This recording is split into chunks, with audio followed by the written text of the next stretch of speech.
me. Can you able to see? Okay. Yeah. So now But can you screen. able to see my screen? Yeah, yeah.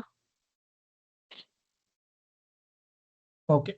So Sanika, in last session, we take the overview of our entire Microsoft Power Apps Studio. Okay. So in this video, we will see some of the important controls like vertical gallery, form, table, icons. Okay. And much more in this video. Okay. Okay. Yeah. So let's like we will go stepwise. Okay. So we have the vertical gallery. Okay. So vertical gallery basically used to display the data in a Power Apps. Okay. So from here, vertical gallery has some properties like data source. Okay. Means if your data is present in the Excel, SharePoint, okay, from there you want to show data in your application. So you can use the data source property and simply use the data source here. Okay. So from that data source, your data will display in this gallery. Now you can able to see that timesheet employee data is visible in this gallery from the SharePoint. Okay. Let's I showcase you the timesheet employee list. Okay. So from the data source, okay, if you click on here, you can directly go to the your SharePoint list. Okay. You no need to go and find out the list every time. Okay, so this is one of the shortcut trick you can use. So gallery has the feed property. Okay, so means if you want to add anything, okay, so from here you can plus and minus the columns. Okay, then we have the layout. Layout means this layout you're able to see pre-built template. Okay, so if you scroll the gallery, in this gallery we have title, subtitle, then we have the one image. Okay, so if you have to change this layout, okay, so from this layout you can change. Okay, if I want only title, so only title is visible. Now you can able to see only one row. Okay, with the title is displaying now.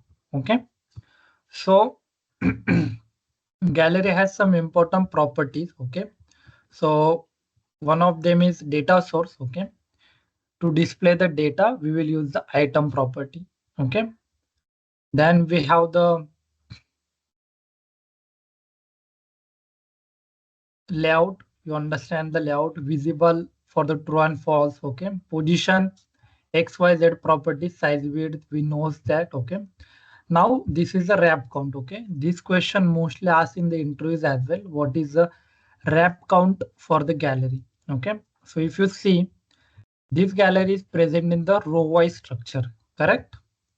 But if I change this, okay, and make this to the 4, okay, now you can able to see the 4 column is now displaying in the one row. Sorry, in one row. Now 4 columns means 4 values are present. Can you able to see now? Okay, I changed the wrap count Yeah.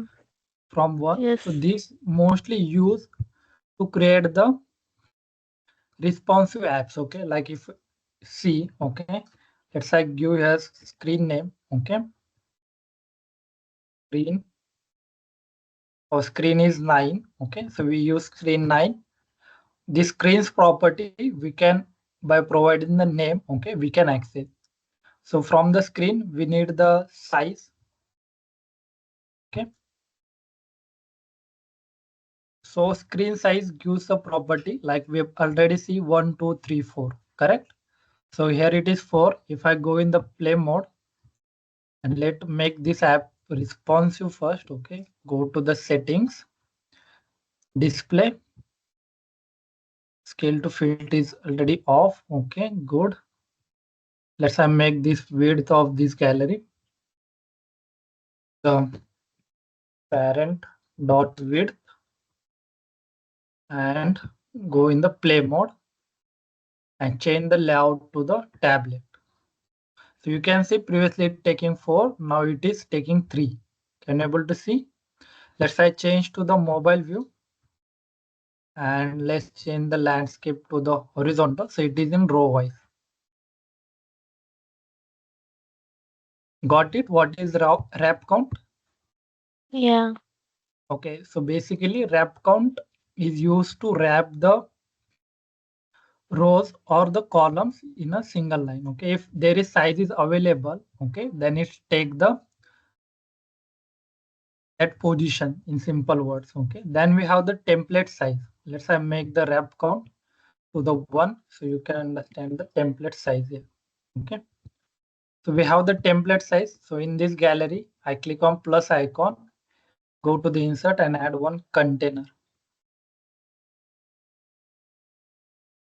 And make this container full. Okay, and the property bold. Okay, so this template size means, okay, this size, okay, you're able to see this size is increasing, decreasing, this one row, correct?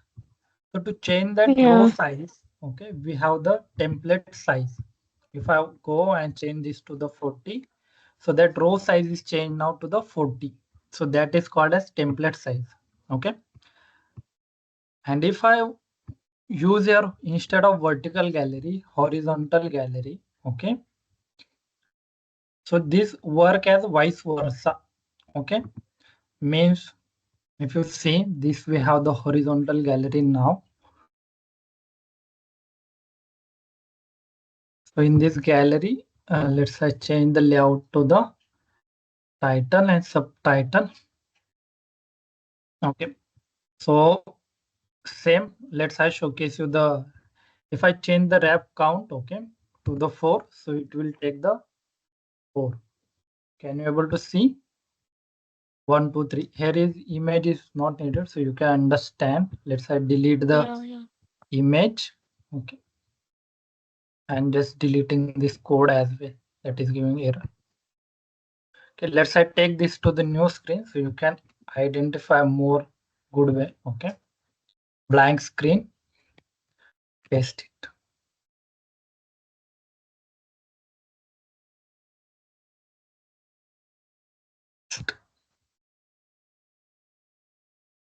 So if I change the wrap count to 4, so 1, 2, 3, 4 rows it is taking.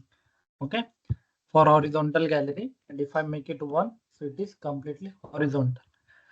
And template size, if I change, okay, so it will change the height. Okay, let's say I make to 40, 50, so you can see it is taking only 50 size. Okay, column. I hope you understand these properties. Okay, so then we have the scroll bar. Okay, let's say change the size to the 300 first. We have the scroll bar. Can you able to see the scroll bar at the right hand side? Yes. If you want to hide or show the scroll bar, okay, so by using this property we can do that. Okay, show scroll bar. Okay, if you want the button to showcase in your app, okay, let's say turn on this. Okay, for the navigation, can you able to see here is one button is coming. Okay, so by using this property you can add the buttons. Okay, navigations. Then we have navigation step. This is associated with this property. If you want to navigate from 4 to 5 page, okay, so by using this you can do that. Yeah, then we have the display mode of the gallery. Okay, for each control we have the display mode, edit, view and disable one. So from here you can change that. And let's so gallery has some more properties. Okay, loading spinner. Okay, if you want, if data is taking too much time, okay, so gallery will showcase one loading spinner here. Okay, so this property you can be accessed from here to showcase the loading spinner and other thing. Okay, then we have the default property. Okay, in the default property, if you want to select something, okay, so from here you can be use the default property. So let's say little bit minimize this, okay, changing to the size of this gallery from 300 to the 200, okay. And let's I delete this container as well, we not needed.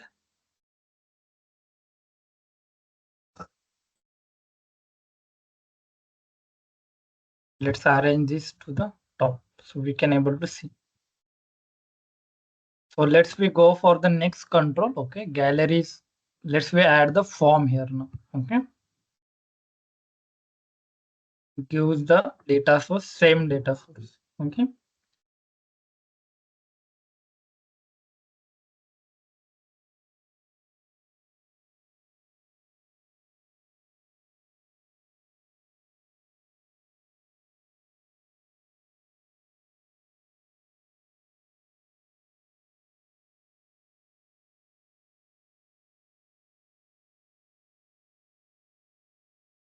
Okay, so we have this form, okay. I hope you work with the form as well, correct? Yeah. Okay, so let's add one button, okay, to show how we can submit the data, okay. So to submit the data, we have the submit form option, okay. So by using this, we can submit the form, okay. You just need to use the form name, okay. So it is form 5. Then always whenever you're submitting form, so after that, use this, okay, new form as well, okay. And then set it to the form. After that, use the reset form to reset the all the values in the form, okay. So this you can set this, okay. So means whenever you submit, okay, here, okay, now you can able to see no item display, okay, because the form mode is set to the edit, that's one, okay. So let's I change the form mode to the new, okay. And if you not write this formula, so whenever you submit form, your form will display like that, okay, nothing to display. So let's I go and add here some values. HRM123, name Ravi.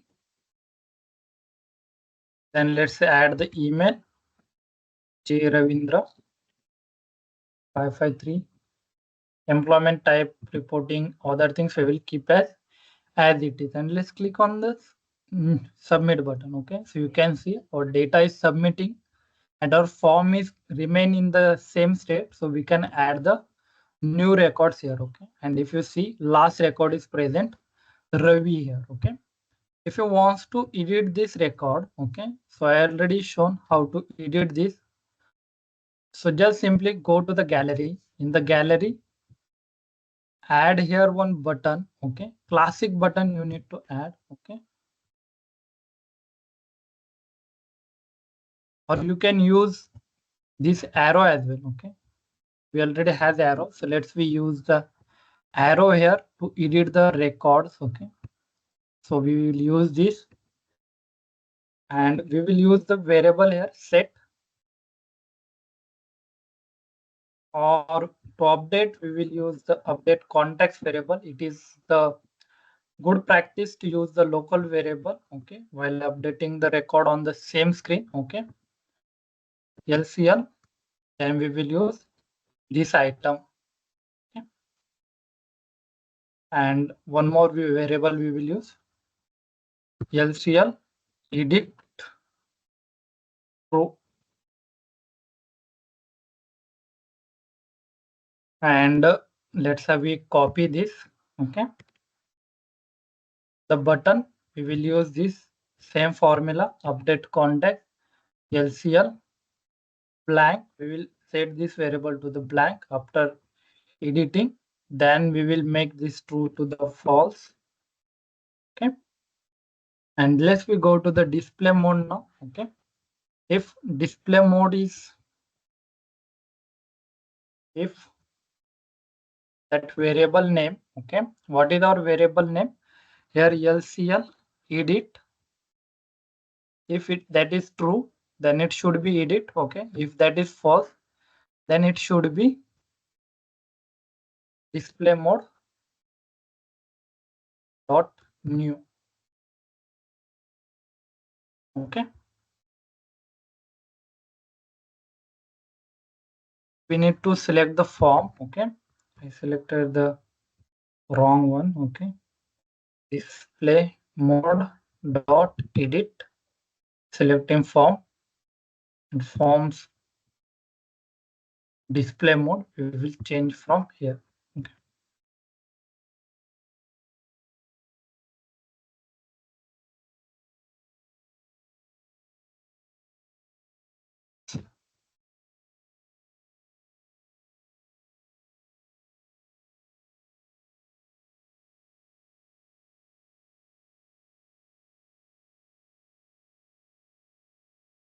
So in this way, you can simply edit your form. Okay.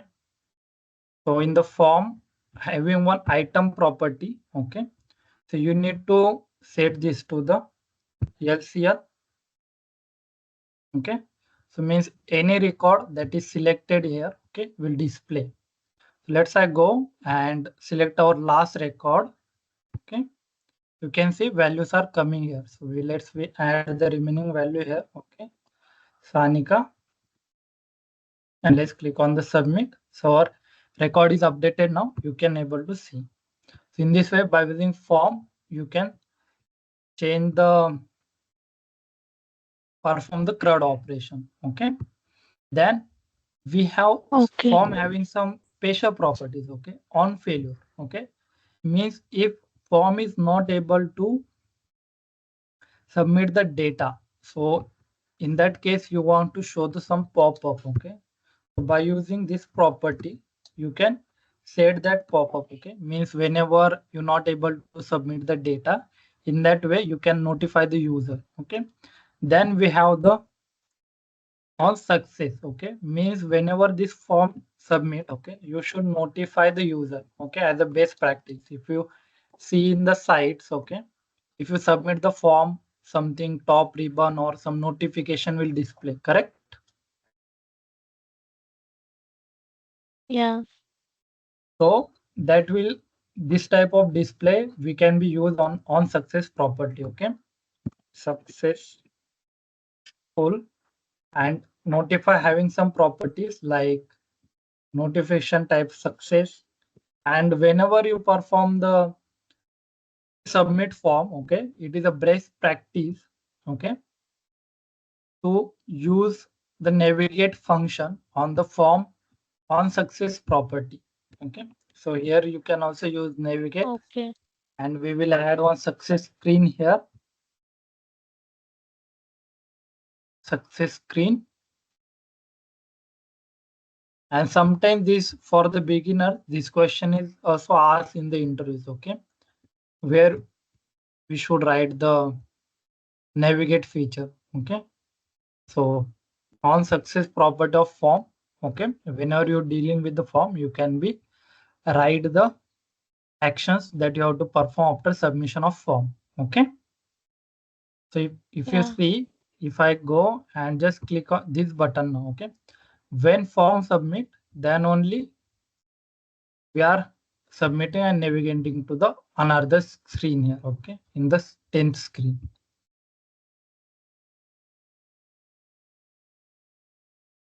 Okay, so success screen is 11, no problem. So let's I go to screen 9 one more time and let's see what, if anything we are missing on form. Okay, so on reset means when if you want to reset this form, okay, we have one reset form formula. Okay, so whenever you are resetting this form, okay, you have to trigger something. Okay, means any action or any formula you have to trigger. So on this property you can use. Okay, or you can only set to boolean, means if you have to reset this whenever it's success, okay, you can make it true or false this value. Okay. And Okay. explain the visible property. Okay, so form not having visible property. Okay. Okay, so form having visible property to only display whenever you have to display this form. Okay, let's we go false. Okay, let's make it false. Now if you see, so this control is hiding. Can you able to see? For the Yeah. same, if we select for the form, okay, and change the visible property from true to false, okay, this control will hide. Can you able to see? Yeah. Our form is not able to visible now, okay. So by Yes. using variable, by using set or update context, you can play with this and make a interactive application. Okay, so for that purpose, this property mostly use. Okay, let's say make it true one more Okay. time. For form is true. Okay, so after that we have some other properties as well. Okay, let's I showcase you those. So let's I select the text input here. Okay, so text input.